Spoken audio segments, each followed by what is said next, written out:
Hello दोस्तों, नमस्कार। मैं शालिनी लेकर आई हूँ आज की करंट अफेयर 15 मई 2020 की। जैसा कि आप जानते हैं, मैं इस करंट अफेयर सीरीज में बहुत सी रिसोर्सेज से करंट अफेयर तैयार करती हूँ और लगभग सभी प्रतियोगी परीक्षाओं के लिए, सरकारी परीक्षाओं के लिए ये इम्पॉर्टेंट करंट अफेयर आपको एक ही जगह पर मिल जाती है।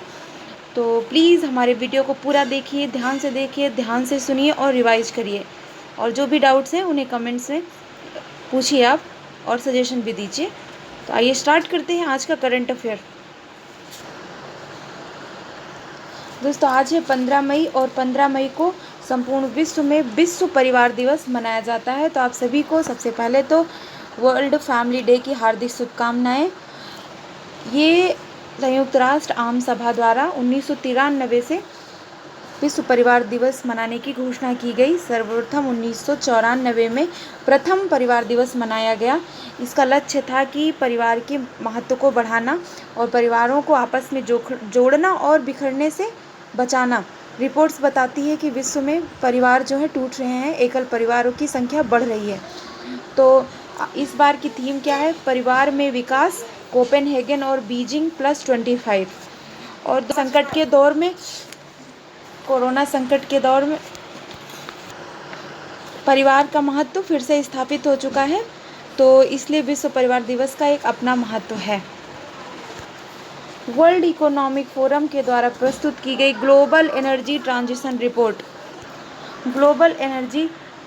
रिपोर्ट जो कि वर्ल्ड इकोनॉमिक फोरम द्वारा प्रस्तुत की जाती है, इसमें भारत को 74th रैंक मिली है। पहले स्थान पर स्वीडन है, दूसरे स्थान पर स्विट्जरलैंड है और तीसरे स्थान पर फिनलैंड है। वर्ल्ड इकोनॉमिक फोरम के बारे में आपको हमारे वीडियो में, जो मैंने करंट अफेयर सीरीज का ही वीडियो प्रस्तुत किया है, जिसमें वर्ल्ड इकोनॉमिक फोरम के द्वारा प्रस्तुत की गई एक report, global gender gap report नामक जो मैंने वीडियो बनाया है, उसमें वर्ल्ड इकोनॉमिक फोरम के बारे में संपूर्ण जानकारी है। आप जाके उस वीडियो को प्लेलिस्ट में जाके देख सकते हैं। और ये इसमें हमने संक्षिप्त में बताया है कि इसकी स्थापना 1971 में हुई थी। जिनेवा के कोलगनी में, जो कि स्विट्जरलैंड में स्थित है, इसका हेडक्वार्टर है। और अगला हमारा टॉपिक है आई फील यू। ये क्या है? एक ब्रेसलेट है और ये जो है इटली के द्वारा शुरू किया गया है सोशल डिस्टेंसिंग मेंटेन रखने के लिए, कोविड-19 के संदर्भ में जानकारी देने के लिए और लोग सोशल डिस्टेंसिंग बनाने के लिए। अगला है हमारा यूनाइटेड वी फाइट। ये किसके द्वारा शुरू किया गया है? भारतीय सांस्कृतिक संबंध परिषद, Indian council for cultural relation, इसके द्वारा यूनाइटेड वी फाइट कोविड-19 के संदर्भ में कार्यक्रम प्रस्तुत किया गया है। इसका मुख्यालय जो है दिल्ली में है और अध्यक्ष विनय सहस्त्रबुद्धे हैं। अगला हमारा टॉपिक है होप पोर्टल। क्या है? तो उत्तराखंड सरकार के द्वारा प्रस्तुत किया गया बेरोजगार युवाओं की सहायता के लिए एक पोर्टल है।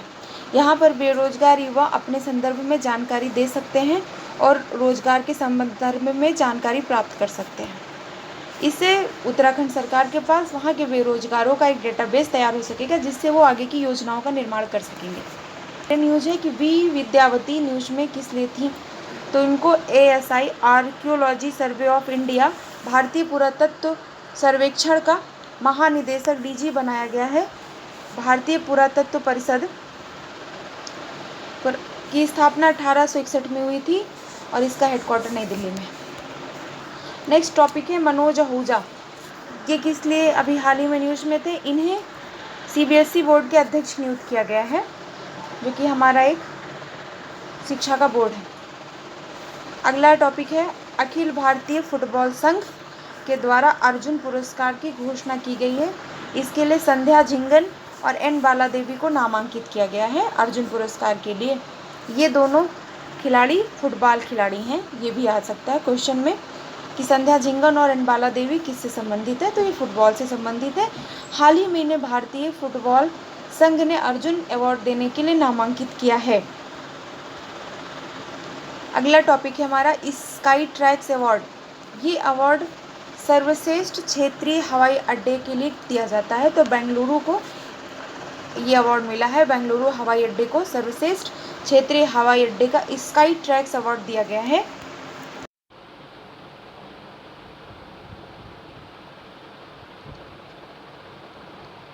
अगला हमारा टॉपिक है स्नेह पोरोश। ये क्या है? ये पश्चिम बंगाल सरकार के द्वारा प्रवासी मजदूरों की मदद के लिए एक योजना शुरू की गई है। अगला टॉपिक है बेट्टी राइट। दोस्तों बेट्टी राइट कौन थी? ये एक गायिका थी जिनका हाल ही में निधन हुआ है। आइए अब जानते हैं न्यू डेवलपमेंट बैंक के बारे में। ये ब्रिक्स देशों का एक बैंक है जिसकी स्थापना 2014 में हुई थी ब्रिक्स राष्ट्रों के द्वारा मिलकर। ब्रिक्स में Bharat, Brazil, India, China, south America और रूस, ये 5 देश शामिल हैं ब्रिक्स में। और इन देशों ने मिलकर ब्रिक्स के लिए NDB national new development bank की स्थापना की। हाल ही में एनडीबी ने भारत सरकार को आपातकालीन सहायता के तौर पर $1 बिलियन का ऋण दिया है। एनडीबी का मुख्यालय कहाँ है? जो हेडक्वार्टर है वो शंघाई चीन में है। और जो चीन का एक बैंक है एशियन इंफ्रास्ट्रक्चर डेवलपमेंट बैंक, उसका मुख्यालय बीजिंग में है। तो कंफ्यूज नहीं होइएगा दोस्तों, दोनों का हेडक्वार्टर अलग अलग है। इसके प्रथम अध्यक्ष जो हैं और वर्तमान अभी वही हैं एच.वी. कामथ, जो कि भारत के हैं। अगला क्वेश्चन हमारा जीआई टैग से रिलेटेड है। हाल ही में जीआई टैग्स की घोषणा हुई है। दोस्तों बहुत सारे जीआई टैग्स दिए जाते हैं, 10 वर्षों के लिए उसकी सीमा होती है। तो हम जब मंथली और डेली बेसिस पे इसको प्रिपेयर करेंगे तो एग्ज़ाम टाइम में कन्फ्यूज़न नहीं होगा।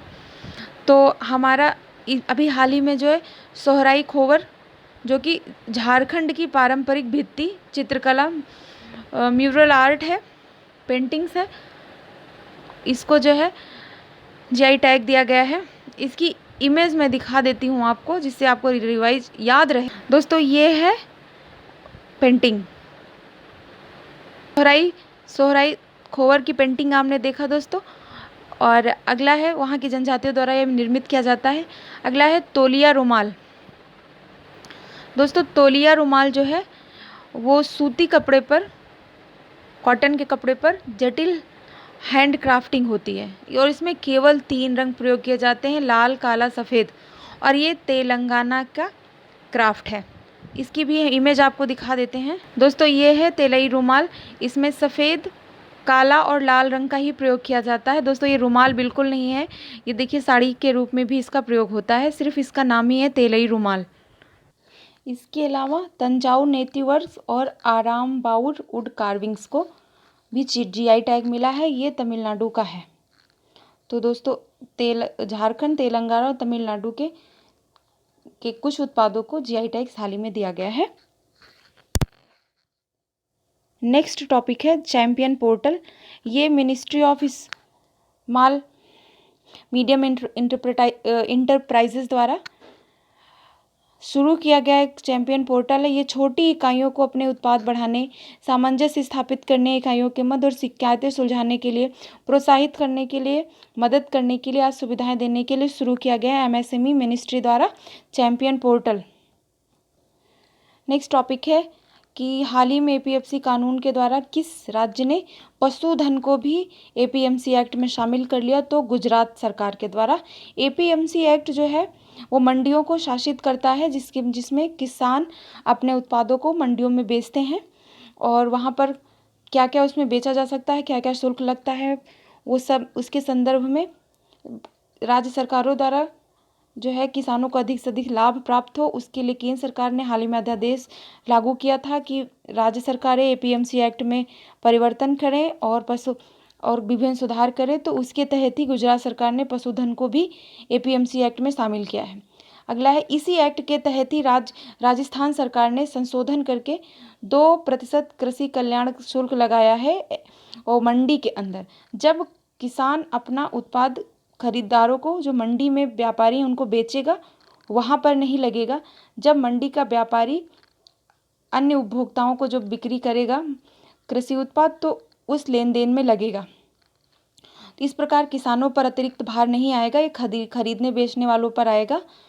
तो ये 2% कृषि कल्याण शुल्क हाल ही में राजस्थान सरकार द्वारा लगाया गया। अगला टॉपिक है गांधी शांति पुरस्कार।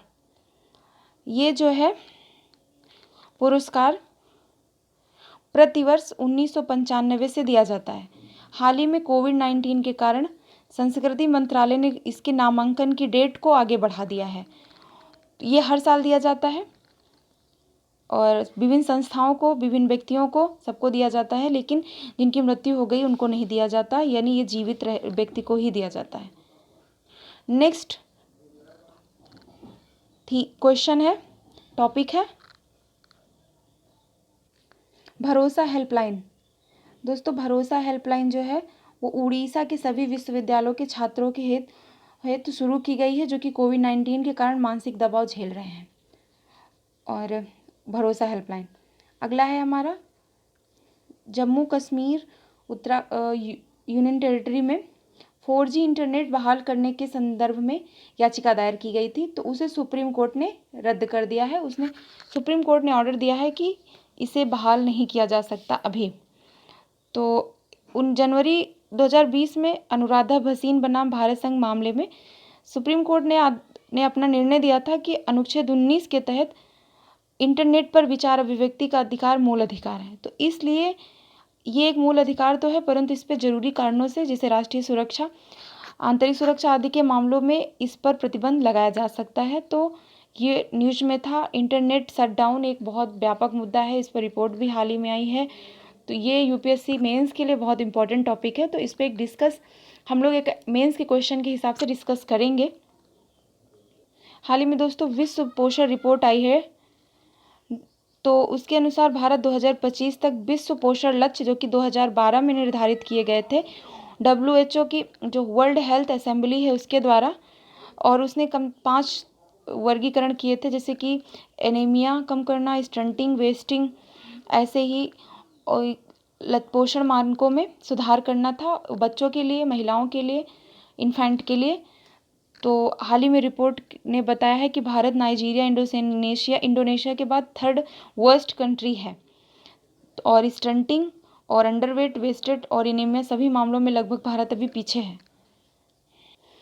अगला हमारा टॉपिक है पीपी किट पर 50% अनुदान किस सरकार ने दिया? उत्तर प्रदेश सरकार ने। हाल ही में उत्तर प्रदेश सरकार ने कुछ और भी काम किए हैं, जो पहला राज्य बन गया है, जिसमें जैसे जियो टैग कम्युनिटी किचन वाला प्रथम राज्य बना है, वर्चुअल अदालतें शुरू करने वाला प्रथम राज्य बना है, प्रवासी राहत मित्र ऐप उत्तर प्रदेश सरकार ने शुरू किया, और आरोग्य सेतु अनिवार्य करने वाला प्रथम राज्य भी उत्तर प्रदेश बना है। दोस्तों, FIR योजना आपके द्वार अगला है क्वेश्चन हमारा, किस सरकार ने शुरू किया? तो मध्य प्रदेश सरकार द्वारा शुरू किया गया है। तो दोस्तों, ये था आज का हमारा वीडियो। प्लीज़ अगर आपने सब्सक्राइब नहीं किया, सब्सक्राइब करिए, लाइक करिए और शेयर करिए। आपका बहुत बहुत धन्यवाद। बहुत बहुत नमस्कार दोस्तों। Bye bye.